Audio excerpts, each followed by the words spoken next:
Seb here. So in this video, I wanted to talk about a little bit about AI search and the difference between that and actually doing SEO and how you can actually apply those to your remodeling business. So yeah, this video is going to be about how remodelers can show up in the AI search. All right, so let's get into it. So first off, I think the first thing that we need to understand is that SEO is still the foundation of what we're going to call AEO.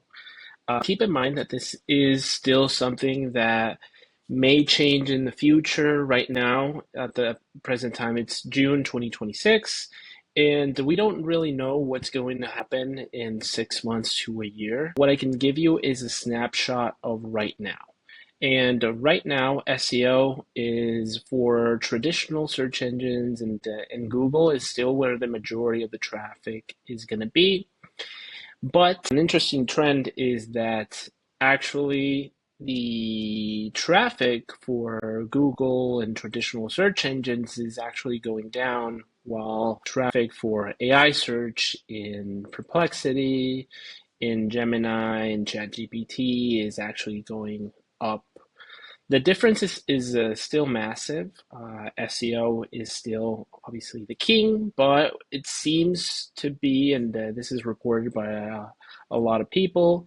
I've been looking at this for the past weeks, and it seems that we've passed the peak of actually people searching in web browsers and in search engines, and we're now in the age where AI search is going to be way more prominent. Keep in mind that it's still traditional search engines are still the king at this present moment. Okay, so a couple things to note is that SEO is still the foundation for AEO. So there's nothing fundamentally different. It's just slight tweaks in approaches that we're gonna keep in mind as we go through this. All right, so first off, what the most fundamental difference between actually doing SEO and doing AEO is how people search. How do people search on Google? They typically would type in kitchen remodeler, Austin, Texas, kitchen remodeler, Texas, bathroom remodeling, New York, bathroom remodeling, Seattle. Okay, a very short keywords. And what's the difference when people search on ChatGPT on an AI search is that, and you can actually think about how you search, how you would find answers yourself, since it is more conversational. It conversates with you. People tend to give it way more context. For example, how much does a kitchen remodel cost in Austin, and what should I know before hiring a remodeler? People will give the AI, the LLM, way more context around what their conditions are, just so that they ensure that they're getting the best possible answer. That's the most fundamental change that we need to wrap our heads around, is that the way people are searching is way different. So what does actually AI do with this search? So for example, if I were to search something like, hey, we're a small family of three, and we live in, let's say, an apartment building, or or a small home. We don't have a backyard. I would give a lot more context to my query, and AI would actually take that information and fan it out into different searches. So what's happening here is that AI is actually doing the search for the homeowner.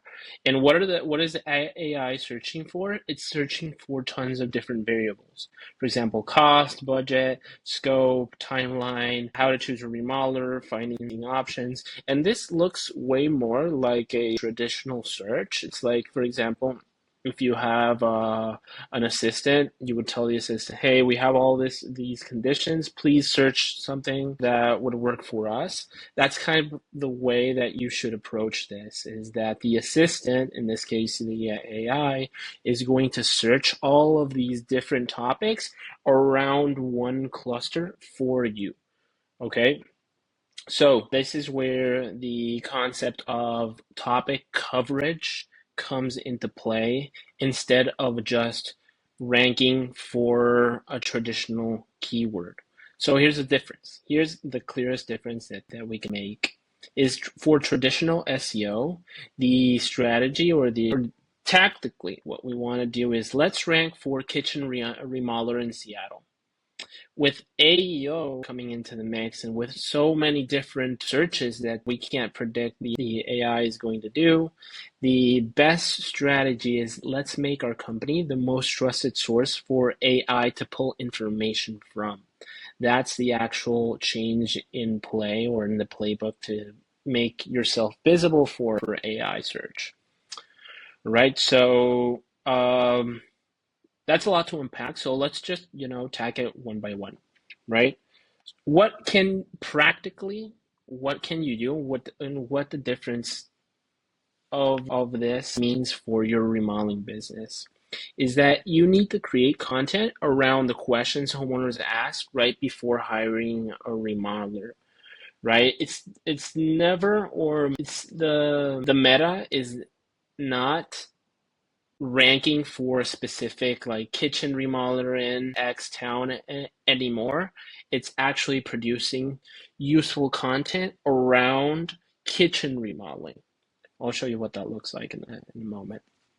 Okay, so a rule of thumb to keep in mind is that repeated evidence across sources is going to be the way to go. Okay, so your website says you do high-end kitchens, your project pages show high-end kitchens, the review mentions kitchens, YouTube videos explain the kitchen remodeling process and decisions, local articles mention you in kitchen remodeling projects, business profile aligns with kitchen remodeling services, FAQs answer kitchen cost tons, and other sites list you as a top remodeler for kitchens.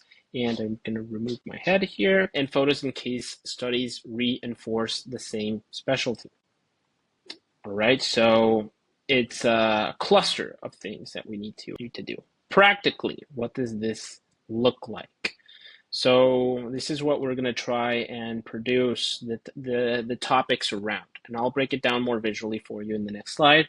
But it's cost, budget, pricing, content around kitchens, process, trust, how do I choose the right remodeler, project type pages, comparisons around kitchen styles, local authority content, NARI associations, and proof and portfolio content. And actually trying to own the entire homeowner journey for one valuable service. So the way to do this is actually pick one. If you're going to focus on kitchen remodeling, then, or luxury kitchen remodeling, is these are questions that you can start with to try to own that topic. Is how much will this cost? Who should I hire? What's the process? What are the trade-offs? What's realistic for my home? What goes wrong if I choose badly? What kind of remodeler do I need? Just to start off, this is the baseline of the content that you need to have around that topic. And then you can expand. I would recommend really going for one service first. Try to actually appear for that one service and then expand into bathroom, whole home remodeling, ADU additions, etc. So here's what it looks like, and I think this is the easiest way that you can actually visualize this. Is the cluster is called high-end kitchens. If you want to appear for AI search for high-end kitchens, then you should try and make content around the cost, the hiring process, the trade-offs in the homeowner's home, what could go wrong, what remodeler to pick, and styles, etc. There's millions of different things that you can do. around this one topic and actually try to make it useful and not stuff it with kitchen remodeling keywords. That's no longer the play because AI can kind of like see through that. Okay, dominate the topic from all angles and make sure that everyone is talking about you as the high-end kitchen remodeler in your city. If you only had 1 hour a week to do this, go with YouTube video. Why? Because it's easier to rank. It actually ranks in Google organically, and the AI can actually look at video, and it can build trust fast. It could get, if you think about content as a flywheel, if you make YouTube content of like what you're watching here, you can actually make content out of that, articles, LinkedIn post, Instagram reels, Instagram posts, etc. If you start from YouTube video, this is what I would recommend most remodelers start with that at the moment because it has the highest reach in AI search, and it reinforces your brand, and obviously it also supports sales on your website. So I would go with YouTube as a power play. And this is what you can expect if you do this right. Because since it's very research focused, AI search, what happens is leads that come from AI search come more informed and ready. It's harder to track a little bit from that. Might make a video in the future of how you can actually track people coming in from AI search into your website. But in a general sense, these people come more informed and they're ready to go right now because they've already done research with essentially what could be an assistant for them in AI about your company, about your process, about past projects, and all that. Right? So there's a lot more to teach, but this is a very simplified version of what remodelers need to understand about AI search and how they can adapt their content to be more friendly towards AI. So remember to subscribe and thank you.